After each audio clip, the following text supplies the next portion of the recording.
నమస్తే, నేను Priyanka. Welcome to A1 TV news. వివరాల్లోకి వెళ్తే మైక్రోసాఫ్ట్ నూతన క్యాంపస్ను హైదరాబాద్లోని గచ్చిబౌలిలో తెలంగాణ సీఎం రేవంత్ రెడ్డి ప్రారంభించారు. అనంతరం మైక్రోసాఫ్ట్ ప్రతినిధులతో కలిసి హైదరాబాద్లో ఏఐ సెంటర్ ఏర్పాటు కోసం రాష్ట్ర ప్రభుత్వం ఒప్పందం కుదుర్చుకుంది. ఈ సందర్భంగా ఆయన మాట్లాడుతూ హైదరాబాద్ నగరానికి మైక్రోసాఫ్ట్ సంస్థకు మధ్య సుదీర్ఘ అనుబంధం ఉందన్నారు. మైక్రోసాఫ్ట్ విస్తరణ ద్వారా తెలంగాణ యువతకు మరిన్ని ఉద్యోగ అవకాశాలు లభిస్తాయని సీఎం ఆశాభావం వ్యక్తం చేశారు. ఈ కార్యక్రమంలో మంత్రి శ్రీధర్ బాబుతో పాటు పలువురు ప్రజాప్రతినిధులు మైక్రోసాఫ్ట్ సభ్యులు పాల్గొన్నారు. We stand at the new Microsoft facility built in 1.1 million square feet in Hyderabad. It's a milestone in the journey of Microsoft of Hyderabad. Microsoft and Hyderabad have a long partnership. Microsoft India recently celebrated 25 years journey. You have created global innovation and impact from Hyderabad. I'm happy to share that this new facility and expansion by Microsoft will generate thousands of high-value jobs, empowering our youth. AI is the future. Microsoft and State Government of Telangana are now partners to launch Advantage Telangana, which includes AI Foundations Academy. With this partnership, Telangana and Microsoft will introduce AI education to 500 government schools and also use AI for governance and public services. This investment will also strengthen our startup ecosystem and give access to mentorship, AI tools and global network. I say with pride that Microsoft will establish an AI Center of Excellence in collaboration with my government. This center will develop cloud-based AI infrastructure, including an AI knowledge hub. I thank the leadership team of Microsoft for their continued trust in Telangana. Your commitment to innovation matches our vision, Telangana Rising. Together, we will script a great success story. Thank you. Thank you. 60 ఏళ్ల పాలనలో జనగామ ప్రత్యేక జిల్లా అవడం, medical college అయిందంటే అది కేవలం కేసీఆర్ వల్లే సాధ్యమైందంటున్నారు. పెంబర్తి గ్రామంలో పర్మనెంట్ బస్ స్టాప్ ఏర్పాటు చేయాలని డిమాండ్ చేస్తున్నారు. 42% కామారెడ్డిలో డిక్లరేషన్ ఇచ్చారు. అది ఖచ్చితంగా సాధిస్తామన్నారు. గత 13 ఏళ్లుగా జాగృతి ద్వారా పోరాటం చేయడం జరిగిందన్నారు. కాంగ్రెస్ పార్టీ, డోకా పార్టీ ఒకటే బిల్లు 42% పెట్టి కేంద్ర ప్రభుత్వం పంపి చేతులు దులుపుకోవాలని చూస్తున్నారని దుయ్యబట్టారు. ఏమంటుంది ప్రభుత్వం? ఒకటే మాత్రమే. కాంగ్రెస్ పార్టీకి ఎప్పుడైనా మాట ఇచ్చి దోకా చేసేటటువంటి అలవాటు ఉంది. దోకా దాస్ కాంగ్రెస్ పార్టీ కాబట్టి బిల్లులో మనం 2-3 అంశాలు ఇవాళ ప్రతిపాదిస్తా ఉన్నాం. ఇది తెలంగాణ వ్యాప్తంగా ఉన్నటువంటి బీసీ బిడ్డలందరూ కూడా జాగ్రత్తగా విని ఆలోచన చేయాలి. ముఖ్యంగా ఇంటెలెక్చువల్స్ అందరూ కూడా ఆలోచన చేయాలని నేను రిక్వెస్ట్ చేస్తా ఉన్నాను. ఏమంటుంది ప్రభుత్వం? ఒకటే బిల్లు 42% పెట్టి దాన్ని కేంద్ర ప్రభుత్వానికి పంపించి చేతులు దులుపుకుంటామంటున్నారు. కానీ ఎన్నికలలో అట్లా చెప్పలే. 42% ఇస్తాం రిజర్వేషన్ అని చెప్పింది. ఇవాళ మేము ప్రపోజ్ చేసేది తెలంగాణ జాగృతి అనేది ఏంటంటే, మీరు 1 కాదు 3 బిల్లులు పెట్టాలి. ఎందుకోసం 3 బిల్లులు పెట్టాలి? మీరు 46% బీసీలు ఉన్నారని చెప్పారు. మరి 46% బీసీ ఆడబిడ్డలైనా మగబిడ్డలైనా చదువుకోవడానికి విద్యలో 46% రిజర్వేషన్లతో ఒక బిల్లు పెట్టాలి. రెండవది 46% మరి ఈ పిల్లలందరూ కూడా ఉద్యోగాలకు అప్లై చేస్తూ ఉంటారు కాబట్టి ఉద్యోగాలలో 46% రిజర్వేషన్ తో ఇంకొక బిల్లు పెట్టాలి. విషయం నిన్న బట్టి విక్రమార్క గారు మాట్లాడుకుంటూ మేము రీసర్వేకు 16వ తారీఖు నుంచి 28వ తారీఖు వరకు అవకాశం ఇస్తారని చెప్పారు. మేము బట్టి విక్రమార్క గారికి మళ్ళీ ఒకసారి చెప్తా ఉన్నాం. హైదరాబాద్ మహానగరంలో అయితే దాదాపు 60% మంది మా ఇళ్లకు రాలేదని చెప్తున్నారు. చాలా గ్రామాలలో కూడా అదే పరిస్థితి మనకు కనబడుతుంది. కాబట్టి అది 15 రోజులు కాకుంటే నెల రోజులు టైం ఇచ్చినా మంచిదే. మీరు మాత్రం విస్తృతంగా దీన్ని ప్రచారం చేయండి, అడ్వర్టైజ్మెంట్లు వేయండి. టోల్ ఫ్రీ నంబర్ ఏంటిదన్నది అన్ని బస్ స్టాప్ల మీద, అన్ని న్యూస్ పేపర్లలో ఫ్రంట్ పేజీలో అడ్వర్టైజ్మెంట్లు వేయండి. మీ ముఖ్యమంత్రి గారు బొమ్మ వేసుకున్నాడు కాదు, బీసీల బతుకులు మార్చేటటువంటి ఈ టోల్ ఫ్రీ నంబర్ ని మీరు ఫ్రంట్ పేజ్ అడ్వర్టైజ్మెంట్లలో వేయండి. అన్ని టీవీ మాధ్యమాల ద్వారా విస్తృతంగా ప్రచారం కల్పించండి. ఎవరైతే మిస్ అయినరో వాళ్ళందరూ ఎన్రోల్ అయ్యేటట్టు చేయండి. కొంతమంది ఎన్రోల్ అయిన వాళ్ళు కూడా మేము మా ఉపకులం పేరు చెప్పలేదు అనేటటువంటి అంశాలు కూడా మా దగ్గరకు వచ్చి చెప్పింది. ఇప్పుడు ఎస్సీ వర్గీకరణ అంశం కూడా మాట్లాడుతున్నారు. అందులో ఉపకులాలకు సపరేట్ గా రిజర్వేషన్లు ఇస్తా ఉన్నారు కాబట్టి కొంతమంది అక్క మరి మేము ఉపకులం చెప్పుకోలేదని అంటున్నారు. మాత్రమే కాంగ్రెస్ పార్టీకి ఎప్పుడైనా మాట ఇచ్చి దోకా చేసేటటువంటి అలవాటు ఉంది. దోకాదాస్ కాంగ్రెస్ పార్టీ కాబట్టి బిల్లులో మనం 2-3 అంశాలు ఇవాళ ప్రతిపాదిస్తా ఉన్నాం. ఇది తెలంగాణ వ్యాప్తంగా ఉన్నటువంటి బీసీ బిడ్డలందరూ కూడా జాగ్రత్తగా విని ఆలోచన చేయాలి.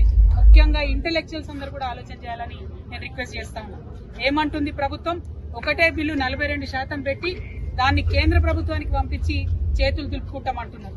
కానీ ఎన్నికలలో అట్లా చెప్పలే. 42% ఇస్తాం రిజర్వేషన్ అని చెప్పింది.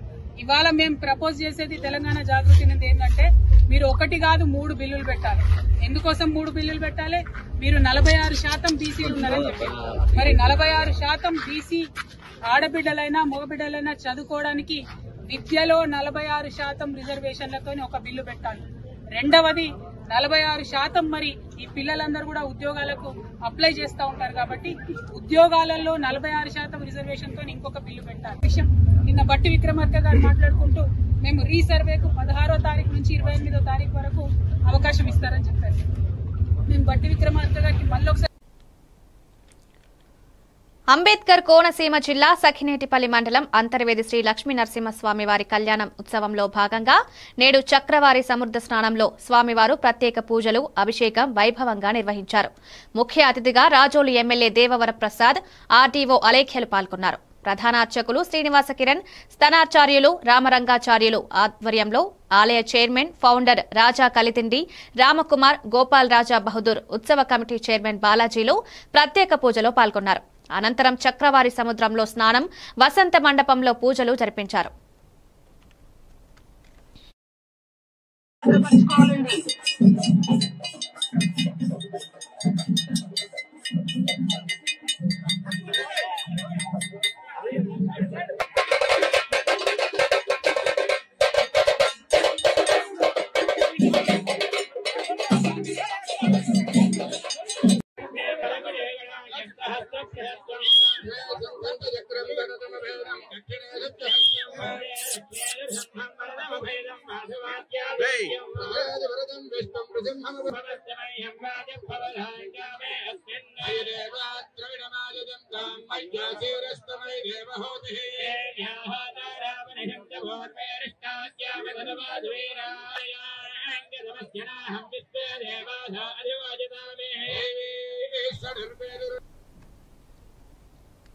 తెలంగాణ రాష్ట్ర ప్రజలకు వనదేవతల ఆశీర్వాదాలు ఉండాలని మంత్రి సీతక్క అన్నారు. తాడ్వాయి మండలంలోని మినీ మేడారం సందర్భంగా మంత్రి సీతక్క వనదేవతలకు మొక్కులు చెల్లించుకున్నారు. అనంతరం ఆమె మాట్లాడుతూ రాష్ట్ర ప్రభుత్వం మినీ మేడారం జాతరకు అన్ని ఏర్పాట్లు చేసిందని, భక్తులకు ఇబ్బందులు తలెత్తకుండా డ్రింకింగ్ వాటర్, క్యూ లైన్లలో భక్తులకు ఇబ్బందులు లేకుండా చేశామని, ఎప్పటికప్పుడు అధికారులు జాతరపై దృష్టి పెట్టి ఇబ్బందులు తలెత్తకుండా చూస్తున్నారని, ఈ మినీ మేడారం జాతరకు ఇప్పటికే సుమారు 6 లక్షల మంది భక్తులు తల్లులను దర్శించుకున్నారన్నారు.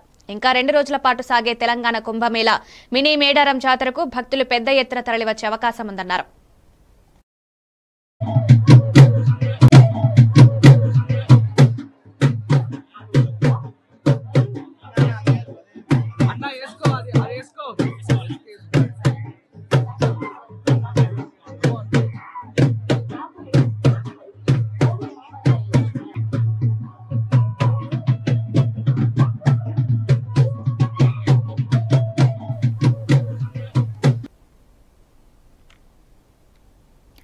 ప్రజాక్షేత్రంలో ప్రజల చేత ఎన్నికైన తనకు పబ్లిసిటీ పనిలేదని, ప్రజల అవసరాలు, అభివృద్ధి ముఖ్యమని వరంగల్ పశ్చిమ నియోజకవర్గ ఎమ్మెల్యే నాయని రాజేందర్ రెడ్డి అన్నారు.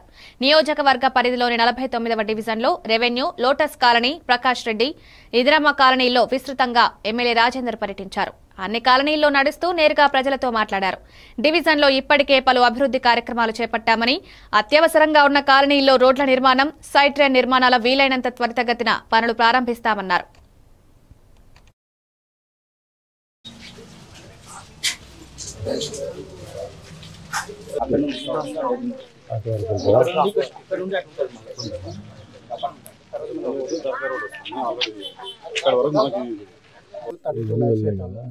$32 lakhs చిన్న 32 అటు నుంచి అటు కనెక్టింగ్ అని మళ్ళీ ఇది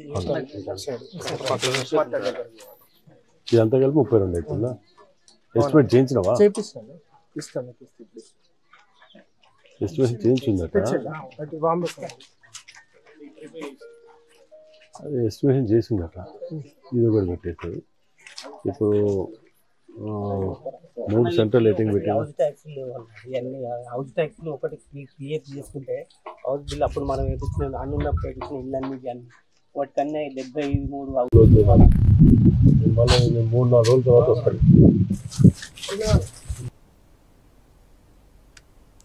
ఎవరైనా అక్రమంగా ఇసుకను తరలిస్తే చట్టపరమైన చర్యలు తీసుకోవాలని వరంగల్ సిపి అంబర్ కిషోర్ ఝా అధికారులను ఆదేశించారు.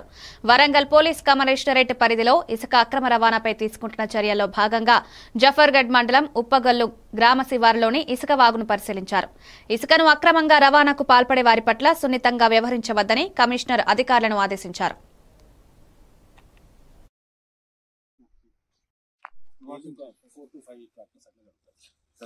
ఇక్కడ నుంచి కడిగి సర్వీస్ తీసుకొని వాష్ చేసింది సార్. వాష్ చేసిన తర్వాత వచ్చింది సార్. ఈ ఈ ఈ పొలాలు సార్ ఇదంతా సార్ ఇది వాగే సార్ టోటల్ వాటిలలో నుంచి పైన వచ్చిన రిజర్వాయర్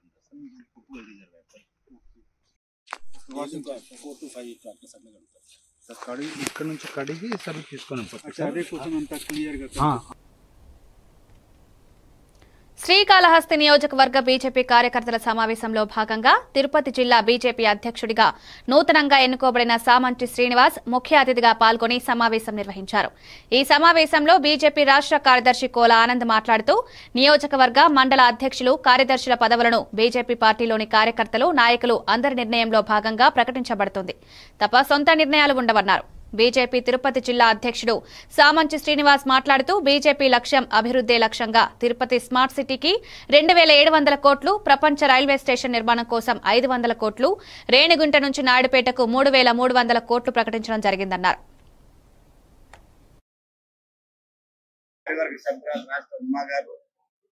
అదేవిధంగా భారతీయ జనతా పార్టీ మాజీ అధ్యక్షుడు చంద్రబాబు గారు కావచ్చు, మా పార్టీ నాయకులు, మండల అధ్యక్షులు, ఈ సమావేశంలో ఉన్నటువంటి పత్రికా మీడియా సోదరులు, మా పార్టీ నాయకులందరూ ధన్యవాదాలు. అంటే భారతీయ జనతా పార్టీ సిస్టమేటిక్ ఉన్నటువంటి పార్టీ. ఈ పార్టీలో ఒక బూత్ కమిటీ అధ్యక్షుడి నుంచి జాతీయ అధ్యక్షుడికి కూడా పూర్తిగా ఎన్నికే ఉంటుంది. ఏదో కూర్చొని వాళ్ళు నిర్ణయం తీసుకొని ఉంటుంది. కమిటీ అధ్యక్షుడైనా, మండల కమిటీ అధ్యక్షుడైనా, జిల్లా కమిటీ అధ్యక్షుడైనా, రాష్ట్ర కమిటీ అధ్యక్షుడు, జాతీయ అధ్యక్షుడు, అన్ని కూడా ఒక క్రమబద్ధంగా చూద్దాం. అదేవిధంగా అన్ని కూడా పూర్తయినా ఇంకా రాష్ట్ర అధ్యక్షులు, జాతీయ అధ్యక్షులు, ఈలోపు కూడా పార్టీ ఎక్కడ కూడా సంస్థాగతంగా ఏదైతే ఉన్నాయో ఈ మండల అధ్యక్షులు ఎన్నిక తర్వాత మండల కమిటీలు కావచ్చు, మరి గత 3-4 మాసాల ముందు జరిగినటువంటి ఈ యొక్క సభ్యత్వ నమోదు కార్యక్రమం కావచ్చు, ఇవన్నీ కూడా ఒక క్రమంగా జరుగుతూ పోతున్నాయి. అందులో భాగంగా మా రాష్ట్ర సంఘటన గారు ఈ నెల 18వ తారీఖు జిల్లా సమావేశం. ఈలోపు పార్టీ జిల్లా అధ్యక్షుడు అన్ని నియోజకవర్గాలన్నీ పర్యటన చేసి పార్టీ యొక్క స్థితిగతులు, మరి కమిటీలు అన్ని కూడా పూర్తిగా పూర్తయిన తర్వాత ఆ యొక్క సమావేశం ఉంటుంది. కాబట్టి ఈ లోపల ఇవన్నీ కూడా కార్యక్రమాలు మా నాయకులకి ఎవరైతే కళాశాల చేసుకుంటున్నటువంటి నాయకులు ఉన్నారో వారందరూ కూడా దిశానిర్దేశం. మరి వారందరూ కూడా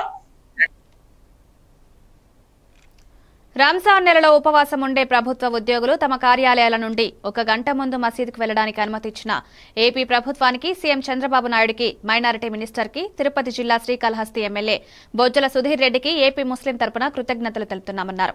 ఈ కార్యక్రమంలో టీడీపీ మైనారిటీ నాయకులు పాల్గొన్నారు. రాష్ట్ర ప్రభుత్వం ముస్లిం సోదరులకు గొప్ప అవకాశం ఇచ్చారు.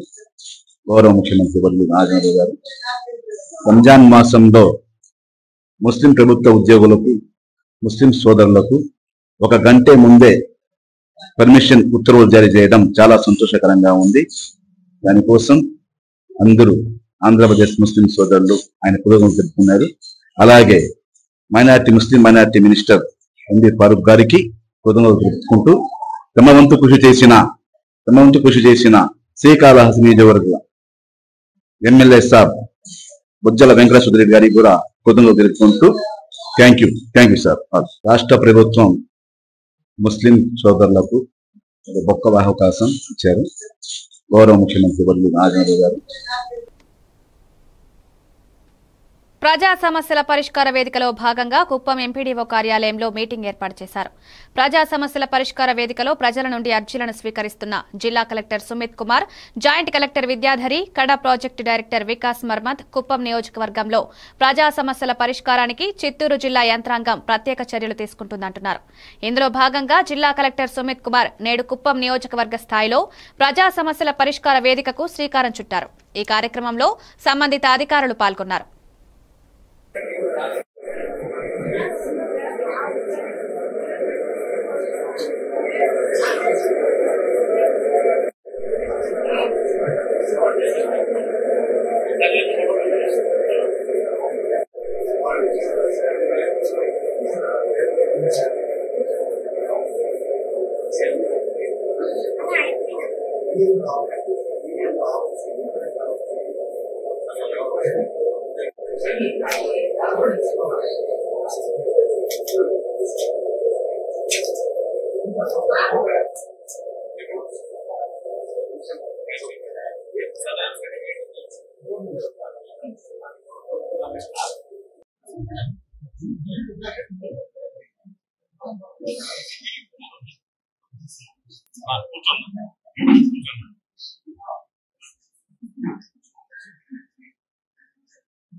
పార్వతీపురం మన్యం జిల్లా సీతానగరం మండలంలో వెలిసిన శ్రీ లక్ష్మీనరసింహస్వామి ఆలయంలో ముడుపులు పూజా కార్యక్రమం జరుగుతుంది.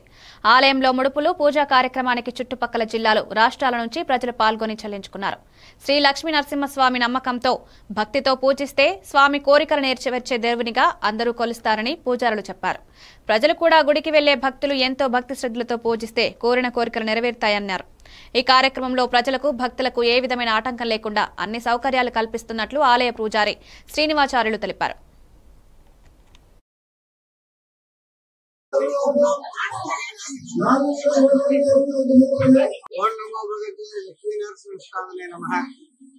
ఈరోజు మన లక్ష్మీనరసింహస్వామి దేవాలయంలో మాఘమాసం పౌర్ణమి భాగ్యాన్ని పురస్కరించుకొని అధిక మంది భక్తుల సంఖ్యలో ఒకటో పూజలోను, రెండో పూజలోను కూడా ముడుపులు కట్టుకొని స్వామివారి తాలూకా అనుగ్రహం కోసం, స్వామివారి తాలూకా ఇంటర్వ్యూ కోసం ముడుపులు కొత్తగా కట్టుకుని, ముడుపులు కట్టుకునే వాళ్ళు అధిక 27 ప్రదక్షిణలు స్వామి సన్నిధికి తిరుగుతున్నారు. తద్వారా భక్తులని భగవంతుడు అనుగ్రహిస్తాడు అనేటటువంటి ఎక్కువ విశ్వాసం ఈ ప్రాంతంలో ఉండే భక్తులకి ఉన్నందువల్ల భక్తులందరూ కూడా ఈ కార్యక్రమంలో ఎక్కువగా పాల్గొని స్వామివారి అనుగ్రహాన్ని పరిపూర్తిగా పొందగలుగుతున్నారు. ఇంకా ఈ దేవాలయం పరిపూర్తిగా అభివృద్ధి చెందాలని, భక్తుల సహాయ సహకారాలతో దేవాలయాలు పరిపూర్తిగా బాగుండాలని భగవంతుని అందించాలిగా ప్రార్థిస్తూ భక్తుల్ని భగవంతుని అనుగ్రహించాలని మనసా వాచా కర్మణ స్వామివారిని ప్రార్థన చేస్తున్నాం.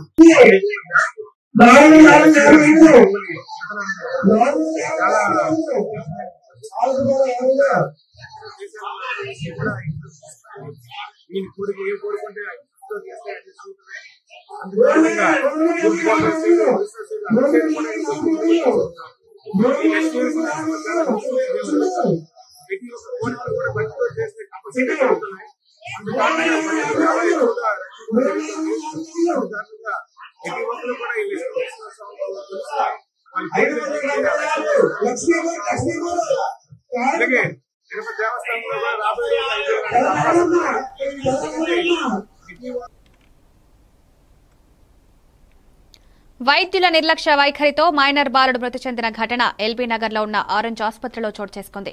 చిన్న యాక్సిడెంట్ జరిగిన నేపథ్యంలో మైనర్ బాలుడిని వైద్యం నిమిత్తం పంపించారు. అయితే ఆసుపత్రిలో సరైన ఎక్విప్మెంట్స్ లేకపోవడం వల్ల బాలుడు మృతి చెందాడు. దీంతో బాలుడి కుటుంబ సభ్యులతో పాటు బంధువులు ఆసుపత్రి ఆవరణలో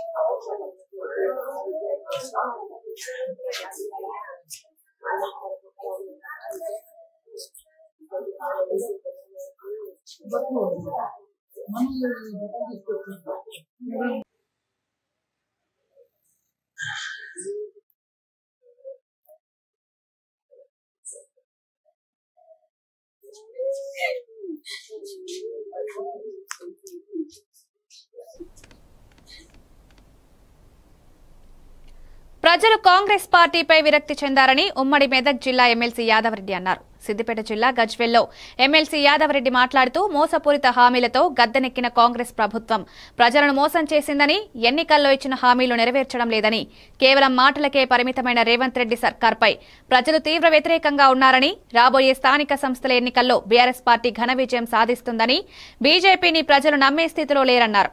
గత కేసీఆర్ ప్రభుత్వ హయాంలో చేసిన అభివృద్ధి తప్ప ఈ కాంగ్రెస్ పార్టీ చేసిన అభివృద్ధి ఏమీ లేదన్నారు. మెదక్ జిల్లా ఎమ్మెల్సీ డాక్టర్ యాదవరెడ్డి గారితో ఉన్నాము. రాబోయే స్థానిక సంస్థల ఎన్నికల్లో బీఆర్ఎస్ పార్టీ గెలుస్తుంది అని చెప్పి బీఆర్ఎస్ పార్టీ శ్రేణులు అంటున్నారు. కానీ బీజేపీ ఢిల్లీలో పాగా వేసింది. అలాగే కాంగ్రెస్ ప్రజల్లోకి మమేకమై వెళ్తా ఉంది. ఈ సందర్భంగా రాబోయే స్థానిక సంస్థల ఎన్నికల్లో బీఆర్ఎస్ పార్టీ శ్రేణులు ఎలా గెలుస్తారు అనే విషయం డాక్టర్ యాదవరెడ్డి గారితో వారి మాటల్లో తెలుసుకుందాం. సార్ చెప్పండి. మన సిద్దిపేట జిల్లా ప్రజలందరికీ కూడా తెలుసు, 10 సంవత్సరాలు కేసీఆర్ ముఖ్యమంత్రిగా ఉన్నప్పుడు తెలంగాణ 14 సంవత్సరాలు పోరాటం చేసి సాధించిన తర్వాత వారు ఆ 14 సంవత్సరాల పోరాటంలో గ్రహించిన సాధక బాధకాల ప్రజలని అన్ని 10 సంవత్సరాలలో దశలు అంచెలంచెలుగా తీర్చి ఒక ఆదర్శ నాయకునిగా తెలంగాణ రాష్ట్రాన్ని నిలబెట్టిన గొప్ప నాయకుడు మన కేసీఆర్, అందరికీ తెలుసు. దాన్ని దృష్టిలో పెట్టుకొని మా సిద్దిపేట జిల్లాలో, అందులో గజ్వేల్ నియోజకవర్గంలో కేసీఆర్ మీద అభిమానంతో 3 పర్యాయాలు మంచి మెజారిటీతోటి కూడా గెలిపేయడం జరిగింది. దానికి అనుకూలంగానే బహుమతిగా గజ్వేల్ నియోజకవర్గాన్ని సుమారు ఒక 25 నుంచి 30 సంవత్సరాల ముందుకు అభివృద్ధిలో తీసుకుపోవడం జరిగింది. అది మా నియోజకవర్గ ప్రజలందరికీ తెలుసు, సిద్దిపేట జిల్లా ప్రజలకు కూడా తెలుసు. ఇందులో ముఖ్యంగా గత 10 సంవత్సరాలలో కేసీఆర్ గారి నాయకత్వంలో వారి సూచనల మేరకు డైనమిక్ హరీష్ రావు గారి లీడర్షిప్లో ఈ సిద్దిపేట జిల్లా, అటు దుబ్బాక కావచ్చు, సిద్దిపేట కావచ్చు, గజ్వేల్ కావచ్చు, మొన్న ఎంపీ ఎలక్షన్లో కూడా మేము అధిక సాధించడం జరిగింది. ఈ 3 నియోజకవర్గాలలో కూడా కాంగ్రెస్ అభ్యర్థులకు డిపాజిట్ రాలేదు, అది అందరికీ తెలిసిన విషయమే. ఇక్కడ మొన్నటి ఎమ్మెల్యే ఎలక్షన్లో ఈటల రాజేందర్ లాంటి ఒక ఉద్యమకారుడు, అందరికీ తెలిసిన వ్యక్తి, ముదిరాజు కమ్యూనిటీకి సంబంధించిన వ్యక్తి, బీసీ నాయకుడు వచ్చి నిలబడ్డా కూడా మా ప్రజలు ఆదరించలేదు. కేసీఆర్ మీద నమ్మకంతో మంచి మెజారిటీతో కూడా గెలిపించడం జరిగింది.